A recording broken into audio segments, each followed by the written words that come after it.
In this module, we'll be discussing how to identify behaviors to prioritize intervention and how to operationally define those behaviors.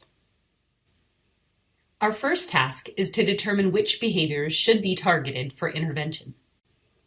Proposed changes to behaviors should improve the individual's life experience. For example, behaviors that pose a threat to the individual or others should take priority over other behaviors, and chronic skill deficits should take precedence over behaviors that occur irregularly. Focus on behaviors that happen frequently and will produce high rates of reinforcement. Put an emphasis on behaviors that serve as a prerequisite to independent functioning. These goals should align with the individual's needs. Rarely, you should change a behavior for the sole benefit of others. Goals should center around dangerous behaviors, behaviors that cause significant impairment to everyday functioning, and behaviors that benefit the individual participating in a particular setting where the individual spends a significant portion of their time. Dangerous behaviors are behaviors of concern to both the individual and others. For example, a teacher may have a student that engages in elopement or running away from the classroom. You might work with an individual who engages in self-injurious behavior when someone tells her no. Another example might be an individual that hits adults when he doesn't receive much attention. These behaviors should be prioritized for intervention in order to promote safety of the individual and those around them. Goals should also target behaviors that improve identified barriers to everyday functioning. Think about an individual that you work with. What are some situations where skill deficits would drive goals? Do you work with an early learner who is getting ready to move into an inclusive kindergarten class, but that student isn't yet potty trained? If so, potty training would be an important goal to work towards. Other problems that are barriers to everyday functioning may include improving independent communication, teaching an individual to ask for help or for a break, feeding issues, or teaching self-help skills. Preventative behaviors are behaviors that deal with the health and safety of the individual and prevent at-risk behaviors from occurring. What are some situations where pre-existing risks or health and safety concerns might drive individual goals? You might, for example, teach an individual to properly cross the street. At home, parents may also focus on making healthy eating choices. Finally, behaviors targeted for intervention should benefit an individual in an appropriate setting. I'll quickly note some behaviors that are only problematic if they occur in the wrong context. For example, it might be totally fine if an individual engages in vocal stereotypy at home. However, that same vocal stereotypy may interfere with a student's learning in a school setting, and it may inhibit social interactions. Other behaviors that might drive intervention choices in a school setting may include sitting at the student's desk, completing tasks more quickly, or engaging in prosocial behaviors. For example, teaching a student to say hi to other students. Other deficits that might be targeted for intervention in the school setting include teaching a student to wait for his turn or request attention from others appropriately. It's important when selecting a behavior for intervention that we consider how relevant that behavior is to allowing the individual to complete everyday activities. That we also consider how acceptable the proposed intervention will be to the individual themselves, as well as other people implementing the intervention, like caregivers, teachers, and paraprofessionals. Finally, it's important that we consider the overall importance of the ultimate goal or outcomes that we're looking to achieve. When attempting to identify the appropriate behavior to target, use social comparison measures to compare the individual's behavior to others in their environment, such as peers that are the same age or in the same class. This prevents expecting a student to sit in their seats, for example, for 10 minutes without talking, when other students at the same age range are only sitting for about 5 minutes. In addition to comparing the individual to their peers, use subjective evaluations. This involves interviewing the individual or people who interact frequently with the individual, such as their parents, teachers, or therapists, to determine appropriate goals. Combine these two approaches, using social comparison and subjective evaluation, to get well-rounded information about behaviors to target in the future. Prioritize intervention focusing on dangerous behaviors, then behaviors that promote independence, finally, behaviors that will benefit the individual in a particular setting. Now that you've decided on which behavior to target for intervention, for example, aggression, communication deficits, self-injurious behavior, or increased academic engagement, the next step is to adequately describe the specific behavior. These descriptions are called operational definitions. When we operationally define a behavior, we describe the behavior using specific objective language that demonstrates exactly what the behavior looks like. A good test to see if the definition is truly operational is to ask someone who is unfamiliar with the individual you're working with to identify instances of the target behavior using the description that you have provided. If they can identify instances of the target behavior from your definition, then you have an indication that your operational definition is pretty solid. By operationally defining the target behavior, it allows you and others to measure the same target behavior in the same way. It ensures that your data are accurate regardless of whether you or someone else has collected those data. It allows for agreement in measurement. Finally, from your operational definition and your measurement of the behavior, you can better see if your interventions are effective or not. There are 3 pieces of a good operational definition. Operational definitions should be objective, clear, and complete. Let's start off by talking about clear definitions. Clear definitions should be as simple and as readable as possible. Clear definitions should be unambiguous about what the behavior looks like. When you write clear definitions, people should reach the same conclusion about what the behavior is, and they should be able to identify when it occurs. Ask yourself, if anyone were to read this definition, would they be able to understand it? No interpretation or clarification should be needed after reading a clear operational definition. Let's look at examples of what a clear definition is and isn't. Take a few moments to read the both good and bad examples. By looking at the good definition, you're left with an easy-to-read example of what a tantrum looks like and what behaviors occur during a tantrum. When looking at the bad example, how are you supposed to count someone looking depressed? What does depression actually look like? Depression can take so many forms, and since there is not a clear definition of what depressed looks like, it would be difficult for someone to count each time someone is depressed. Now, let's take some time to talk about complete definitions. This means that any definition should include examples or inclusions of a behavior. Good definitions should also include non-examples or exclusions of a behavior when appropriate. Please read each of these examples. Can you see what makes an example of a good definition? It includes when the behavior could be occurring, which is only during school hours. It also includes a non-example, which is if the student were to run to the bathroom in an emergency. It also includes who the student should obtain permission from to leave the classroom, either the teacher or a classroom aide. The bad example is very incomplete. It's impossible to keep track of how often someone is in either a good or bad mood when using such subjective terms. Finally, let's talk about objective definitions. To make a definition objective, it has to define all terms. In addition, avoid all subjective terms, such as hard or crazy.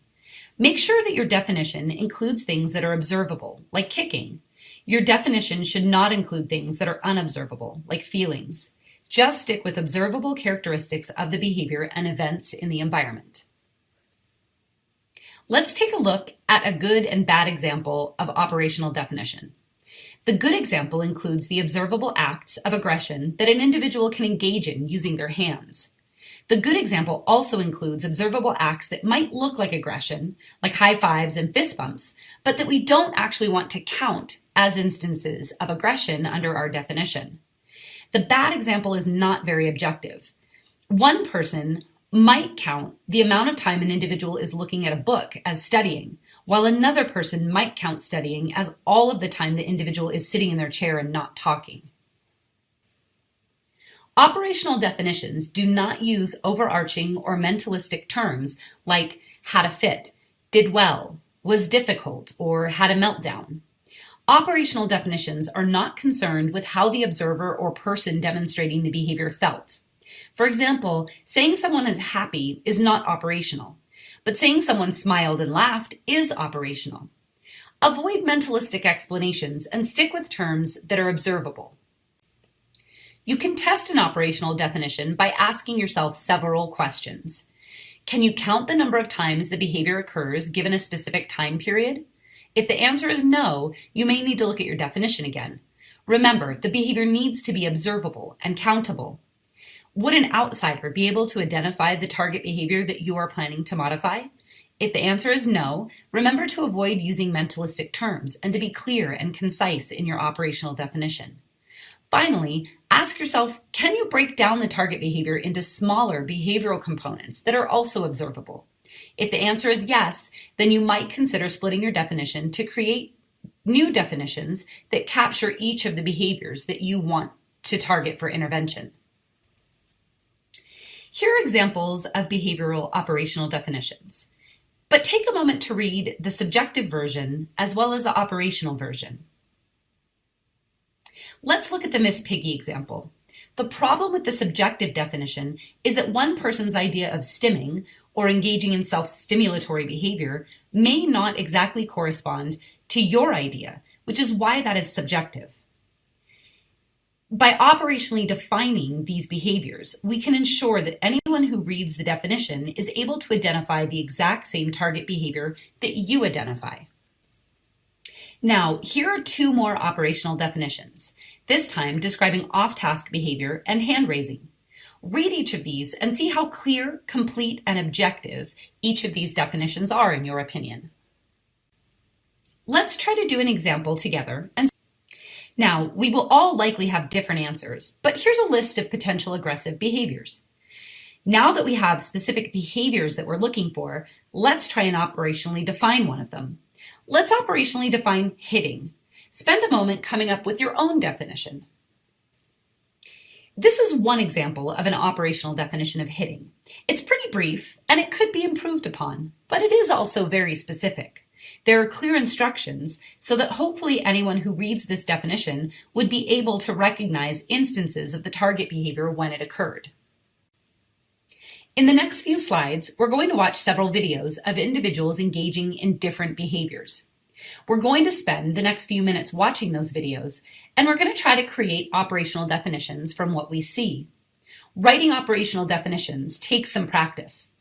The first few videos will be individuals engaging in self-injurious behavior, or SIB. This is to demonstrate that while each of the individuals are engaging in some form of SIB, the actual behaviors are very different from each other. This is why it is important to write out exactly what the behavior looks like that you're monitoring. This first video is a child engaging in crying and SIB. Watch the video, then write out an operational definition to describe what SIB looked like for this child.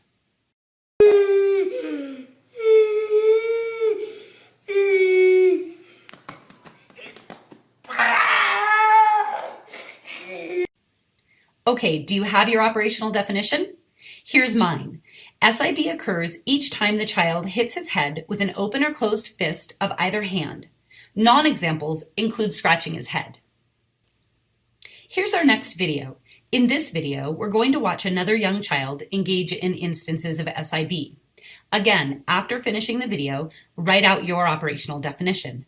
Then, we'll compare it to mine.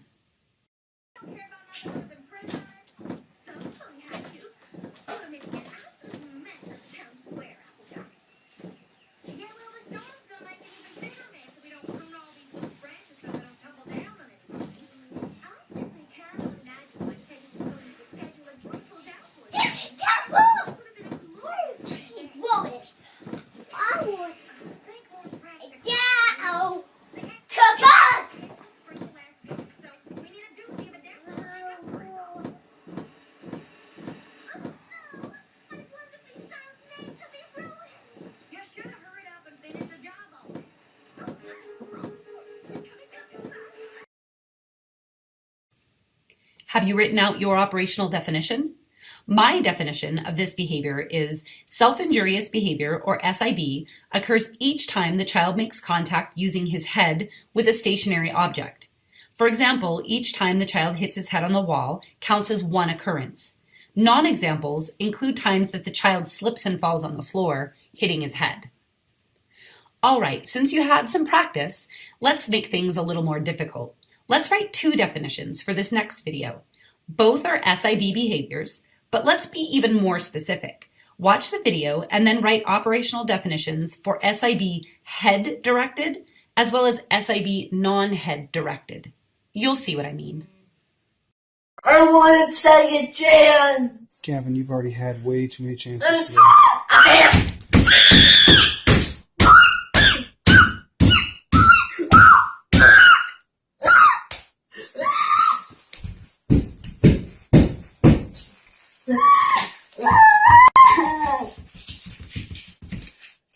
Maggie, no.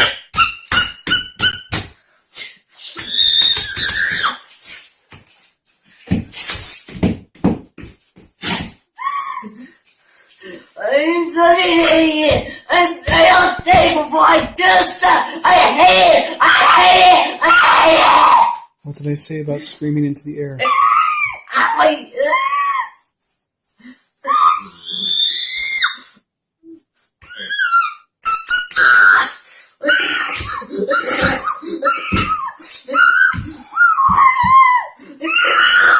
Gavin, what are some ways that we can calm down? Have you finished writing your definitions? I defined SIB head-directed as each time the individual hits his head with any part of his body, including his hand or knee, or with a stationary object, including a chair. If the individual hits his head with both of his hands at the same time, that counts as 2 instances. Non-examples include scratching his head. I defined SIB non-head directed as each time the individual makes contact with his body using his hand or leg with another part of his body, excluding his head. If an individual makes contact with both hands at the same time, that counts as 2 instances. Each of those 3 videos shows very different forms of SIB. This is why it's important to write clear definitions so that anyone could clearly see the behavior that you want them to see. Let's watch our final video. This last video is not SIB related. After watching the video, operationally define the behavior of spinning. Hey, hey, hey. Mason. Mason. You want crackers? You want cinnamon roll? You want milk? Mason. Where's Mason? Hey. Mason. Mason, stop. Stop. Mason. Mason. What are you doing? What are you doing?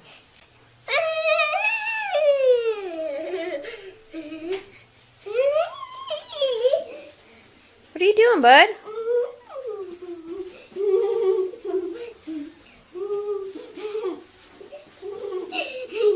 What's up, dude? Mason. Hey, buddy. Mason.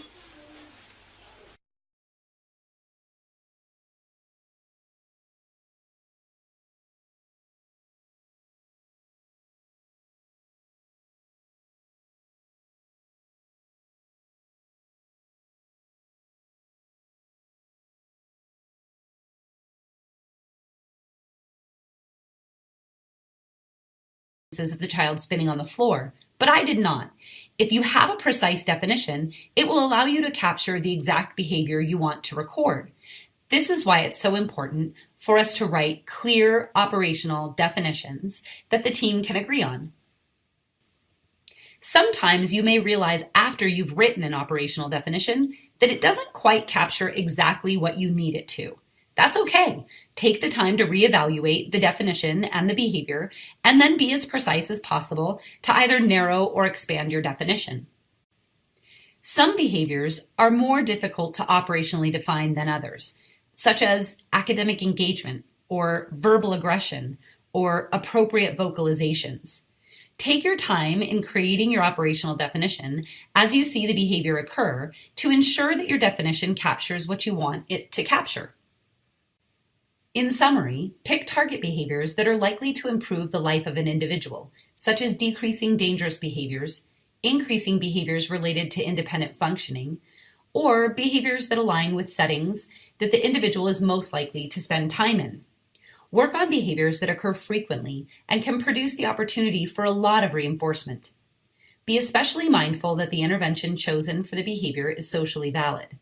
Finally, make sure that you write clear, objective, and complete operational definitions in order to make sure that everyone is measuring the same behavior and intervening appropriately. Also, remember, if you need to modify your operational definition, that's fine. Just take your time, watch the behavior, and modify your definition as needed.